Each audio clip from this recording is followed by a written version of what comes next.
Selamat datang di sebuah hari di mana sepak bola bukan lagi soal urusan operan 1-2 di atas rumput hijau, melainkan drama perebutan tahta yang lebih panas daripada intrik politik kerajaan di serial fiksi. Ya, selamat datang di Valdebebas, tepatnya di Pavilion Basket Ciudad Real Madrid. Besok, puluhan ribu manusia yang memegang status suci sebagai sosios tidak sedang mengantri tiket pertandingan, melainkan mengantri di bilik suara untuk menentukan siapa raja di raja yang berhak menduduki kursi nomor 1 di Santiago Bernabeu. Ini bukan sekedar pemilu biasa, ini adalah sebuah anomali sejarah. Bagi Anda yang baru menjadi pemandu suara Real Madrid kemarin sore, ketahuilah bahwa sejak 2006 alias 20 tahun yang lalu, tidak pernah ada yang namanya persaingan nyata dalam bursa pemilihan presiden klub ini. Selama 2 dekade, seorang kakek tua bernama Florentino Perez melenggang kakung sendirian, menang aklamasi tanpa ada satupun jiwa yang berani mendongak menantang wajahnya. Namun hari ini, dominasi absolut sang oligarki itu resmi digugat oleh seorang pengusaha muda berusia 38 tahun yang berambisi melakukan kudeta dingin, Enrique Riquelme.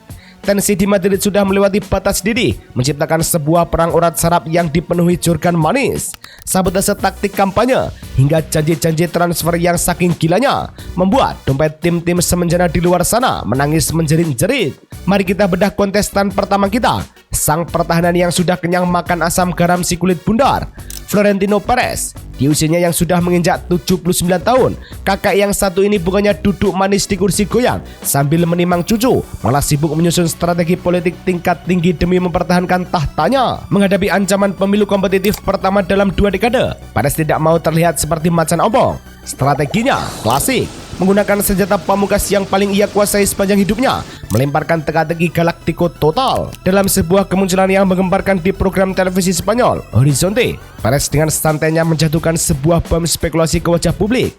Ia mengaklaim telah menyiapkan proposal mega transfer historis senilai minimal 150 juta euro untuk hari Selasa setelah pemilu usai. Sosok ini ia beri julukan Mr. X. Ciri-cirinya dilempar bagai kuis tebak-tebakan interaktif. Dia pemain muda, beroperasi dari lini tengah ke depan, bermain di kompetisi Liga Champions, dan yang paling penting, bukan berasal dari Premier League Inggris. Perez bahkan dengan belak-belakan mencoret nama Erling Haaland, Harry Kane, hingga Jeremy Doku dari daftar spekulasi. Pakar transfer sekelas Fabrizio Romano pun langsung dibuat lembur bagai kuda, mengerucutkan radar pada nama-nama mentereng seperti Vitina dan Joe Neves dari Paris Saint-Germain, atau sang penyihir muda Bayern Munchen, Jamal Musiala. Perez ingin mengirim pesan moral yang sangat jelas kepada para pemilih.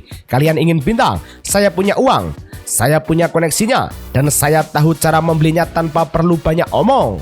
Namun, strategi Perez tidak berhenti pada urusan menguras isi brankas klub. Untuk urusan kepelatihan yang saat ini sedang lowong dan hanya dijaga sementara oleh Alvaro Arbeloa pasca di depannya Xabi Alonso, Perez mengambil langkah nostalgia yang sangat memecah belah opini publik. Ia mengumumkan telah mencapai kesepakatan resmi untuk memulangkan kembali sang The Special One, Jose Mourinho, ke Santiago Bernabeu. Demi menebus sang mentor ego besar ini, Perez bahkan rela merogoh kocek klub hingga 15-20 juta euro hanya untuk membayar klausul rilis kontraknya saat ini.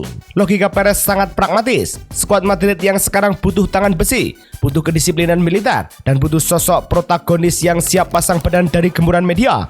Untuk melengkapi romansa masa lalu tersebut, ia juga berjanji menarik kembali figur-figur legendaris yang sangat dicintai publik Madridista, seperti sang malaikat pelindung gawang Iker Casillas dan mantan pelatih pembawa ketenangan Vicente Del Bosque ke dalam struktur internal manajemen.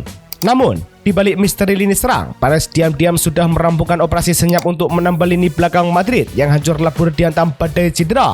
Fabrizio Romano bahkan sudah meniupkan trompet Here We Go untuk 2 bek ini. Denzel Dumfries dari Inter Milan seharga 20 juta euro via klausul rilis, dan Ibrahima Konate yang dicomot gratisan dari Liverpool. Sekarang, mari kita alihkan pandangan ke sudut merah, atau dalam konteks ini sudut penantang, Enrique Riquelme. Seorang pengusaha muda yang kaya raya berkat bisnis energi terbarukan, datang dengan energi yang meledak-meledak. Pak anak muda yang baru pertama kali memegang kendali perusahaan startup. Jika Perez bermain dengan kartu misteri, Riquelme langsung mengebrak meja dengan janji-janji yang bombastis. Janji utamanya tidak main-main, mendatangkan Erling Haaland dan memulangkan Rodri dari Manchester City ke Santiago Bernabeu dalam satu jendela transfer yang sama. Riquelme sesumbar bahwa ia sudah memegang kunci klausul rilis Haaland dan siap menjadikannya mesin gol utama yang baru. Hebatnya lagi, untuk meyakinkan puluhan ribu sosios bahwa dirinya bukan sekedar tukang obat yang sedang berjualan di pasar malam, Riquelme mengeluarkan garansi finansial yang benar-benar ekstrim. Ia berjanji, jika dirinya terpilih sebagai presiden namun gagal mendaratkan Haaland atau Rodri ke Madrid, ia akan membayar 100% biaya iuran tahunan keanggotaan seluruh 100.000 anggota sosios Real Madrid menggunakan uang dari rekening pribadinya sendiri. Sebuah taruhan politik yang luar biasa gila, yang alhasil langsung memicu kepanikan massal di kubu Manchester City hingga manajemen mereka harus merilis pernyataan tegas terkait ancaman langkah hukum atas penggunaan nama pemain mereka tanpa izin. Bahkan ayah Haaland, Alfie Haaland, bersama sang agen Rafaela Pimenta sampai harus turun gunung untuk membantah klaim sepihak tersebut dan menyebutnya murni sebagai hiburan kampanye pemilu belaka. Tidak puas hanya dengan mengacak-acak skuad Manchester City, Riquelme juga meluncurkan serangan fajar ke sektor manajerial. Ia secara terbuka menolak rencana pemulangan Jose Mourinho yang diusung Perez.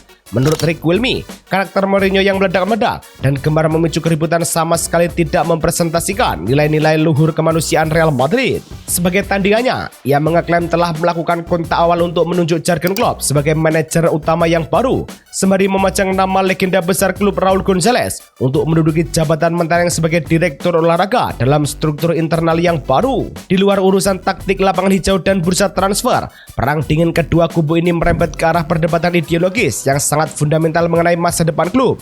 Riquelme membawa misi nasionalis yang ia sebut sebagai proyek Spanyolisasi skuad. Ia mengkritik keras kebijakan Perez dalam beberapa tahun terakhir yang dinilai terlalu malas memantau bakat lokal dan justru keranjingan mengoleksi pemain asing berharga selangit. Riquelme ingin Real Madrid kembali menjadi tulang punggung utama bagi tim nasional Spanyol, La Roja, seperti di masa-masa kejayaan dulu. Menanggapi kritik tersebut, kubu Perez hanya tersenyum sinis. Mereka menilai visi Riquelme sangat kuno, sempit, dan tidak paham cara industri sepak bola modern. Bagi Perez, status Real Madrid sebagai raja di raja sepak bola global hanya bisa dipertahankan jika mereka terus mengumpulkan bakat-bakat terbaik dari seluruh penjuru bumi demi mengamankan kontrak sponsor internasional bernilai fantastis.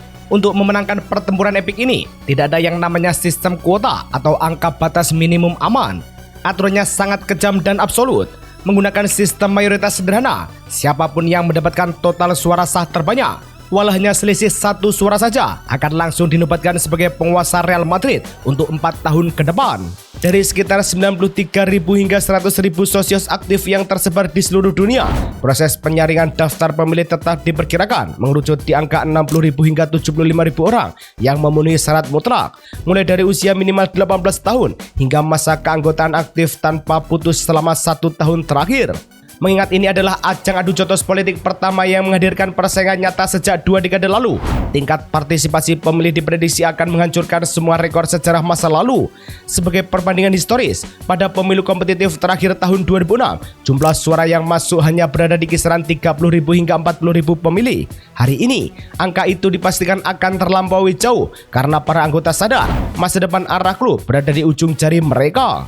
Alhasil, pavilion basket di Valdebebas besok bukan lagi sekedar tempat memantulkan bola, melainkan arena sabung ayam tempat pertemuan dua ego besar yang membelah hati para sosios. Apakah Real Madrid akan tetap setia di bawah ketiak sang kaisar tua yang penuh misteri? Ataukah mereka akan berjudi menyerahkan kunci kerajaan kepada pemuda ambisius yang hobi bertaruh dengan uang pribadinya? Hasil pemungutan suara dijadwalkan akan langsung keluar pada Minggu malam waktu setempat. Jadi, bagi Anda para pendukung layar kaca yang hobi bertengkar di kolom komentar, silakan nikmati tontonan mahal ini. Karena pada akhirnya, siapapun yang menang, Real Madrid akan tetap menjadi klub kaya raya yang hobi membuat tim kesayangan Anda terlihat miskin. Selamat menunggu hasil pemilu Madridista.